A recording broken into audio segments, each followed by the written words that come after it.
Let's bring in right now Independent Senator Angus King, who talks about protesting with Dr. Martin Luther King 60 years ago.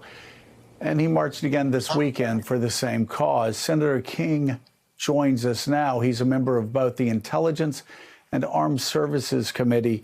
So, Senator, I'll ask you, we saw Mitt Romney go out a Republican. We saw you go out as an independent. Why did you decide to go out and march this weekend? Well, it wasn't a long considered decision, Joe. I woke up Saturday morning and said, I've just got to do this. I was at the March on Washington in 1963 as a 19-year-old college sophomore. I ended up sitting in a tree with a young black guy at the Lincoln Memorial and heard the I Have a Dream speech. It was one of the most moving experiences of my life. So I woke up Saturday morning, I knew there was a protest, and I said, I've got to go. And I walked up the hill and walked by the Supreme Court building on the way to where people were gathering at the Capitol. And there up above the entrance of the Supreme Court is all you need to know about what's going on. Equal justice under law. Nobody's asking for anything extraordinary or new or special in these protests. All they're asking for is for us as all Americans to honor the creed that we all grew up with. Equal justice under law, equal protection of the law, all men and women are created equal. All of that. Crown thy good with brotherhood from sea to shining sea. That's really what this is all about, and that's why I wanted to go, and I'm glad I did. I didn't want to look back 5 years from now and say, you could have taken part, but you didn't. So I was there, and it was a very important and moving experience. I know you're on the Armed Services Committee. I know that you were obviously concerned, like so many other Americans in all parties, concerned about what you saw on June the 1st when the president had violently cleared a park of peaceful protesters to go over and strangely lift up a Bible backwards. I'm curious, though, if you were heartened by the response that you have heard from former chief from Admiral Mullen, former chairman of the Joint Chiefs, from the former chairman of the Joint Chiefs, Colin Powell, former SecDef, James Mattis, Admiral McCraven.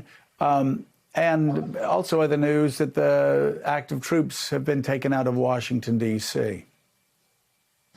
Joe, that was a really serious moment. Our military has never been political, and they shouldn't be political. And that, the founding fathers talked about a standing army. That was something they were worried about. So if we're going to have people that are ready, and we need to have them prepared and ready for some attack by foreign adversaries, not our own people. But we've got to be careful. And I think one of your guests earlier this morning said it correctly. This is not only a risk for the public, it's a risk for the military. They've worked so hard to build up their reputation. They're one of the most well-respected institutions in our society. And to the extent they become used in a political way as props or as actually, the worst would be to have them out on the streets of America, active duty military. That would just be a huge setback, and it would undermine everything the military has tried to do in terms of gaining the confidence of the American people. The other piece that really bothered me about that was unmarked, I call them unmarked cars, forces out on the street that nobody could tell who they were. Not only not their names, but even what organization they were with. That's not America. That's just not appropriate. And I think that's something that ought to be cleared up right away. Number one, we ought to know who they are. Number two, in the future, anybody that's out there enforcing the law ought to be clearly identified.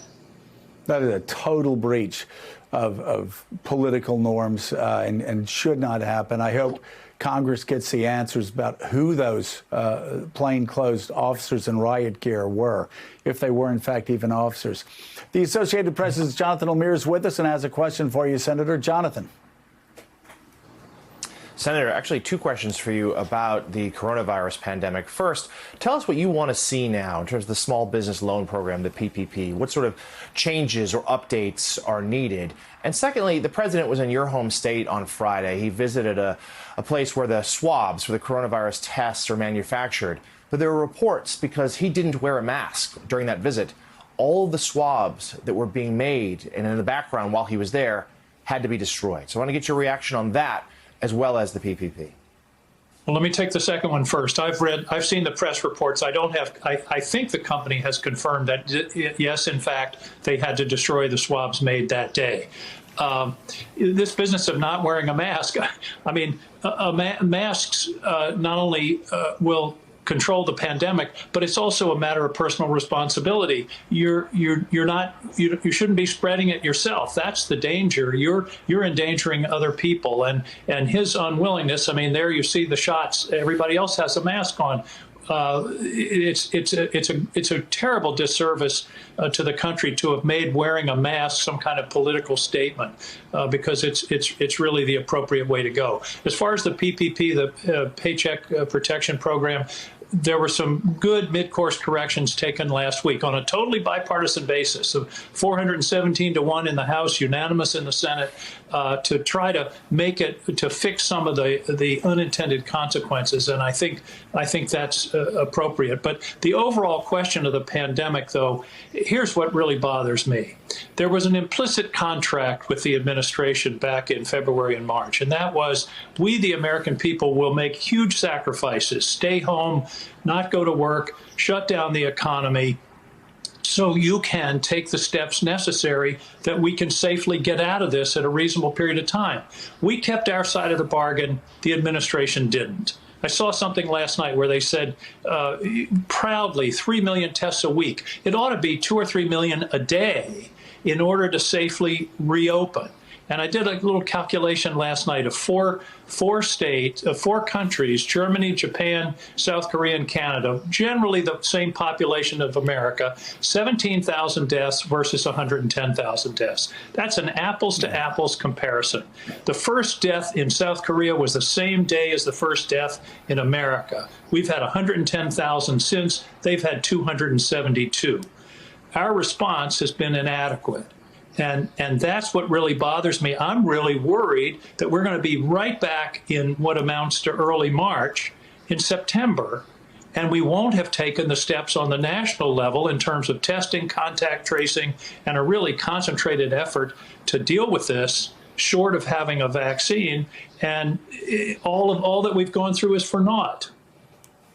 Yeah, Senator Angus King, we really appreciate you being with us. Thank you so much for your insights. Time now for some final thoughts. Susan Del Percio, as I saw the president in that factory where they were making swabs and saw him alone not wearing a mask, it became obvious why the overwhelming majority of Americans, 55 to 41%, trust Joe Biden more to handle this crisis. It just seemed so unnecessary, especially in a place where he especially needed to be wearing protection. Yeah, it seems to me, Joe, that should be a campaign ad saying Donald Trump puts himself first. He will always put himself above you and your families and the American public. And that's what he's basically saying when he goes to these places without wearing a mask. Yeah. Final thoughts, Kurt Baldala. You know, it was interesting listening to Senator King there, and I can't help but think, I used to work for Senator Olympia Snowe, the great senator from Maine, and I look at how far the Republican Party has come. I know Senator King's an independent, but Olympia was a very moderate Republican. They're kind of an endangered species right now. But when I see people like Mitt Romney do what he did yesterday, and the Republicans publicly starting to, some of them come out and change their public posture on Donald Trump and making more, I think, bold statements like we've seen from people like former Secretary of State Colin Powell, the military leaders. I just wonder how many more Republicans are going to start doing that. Is this the beginning of something much bigger, or is this just going to be an aberration? And I think it'll be really impactful going forward seeing if the Republican Party sees that Donald Trump, this is a sinking ship. These are, it's time to get off of this. Because if they don't, I think that you're going to see the Republican Party wipe themselves out into becoming a permanent minority party, much like what happened in California with the Republican Party out there. All right, Kurt Bardella, thank you so much. Susan Del Percio, Jonathan Capehart, and Jonathan Lemire, greatly appreciate you being on the show this morning. That does it for us. Stephanie Ruhle picks up the coverage right now. Thanks for checking out MSNBC on YouTube, and make sure you subscribe to stay up to date on the day's biggest stories. And you can click on any of the videos around us to watch more from Morning Joe and MSNBC. Thanks so much for watching.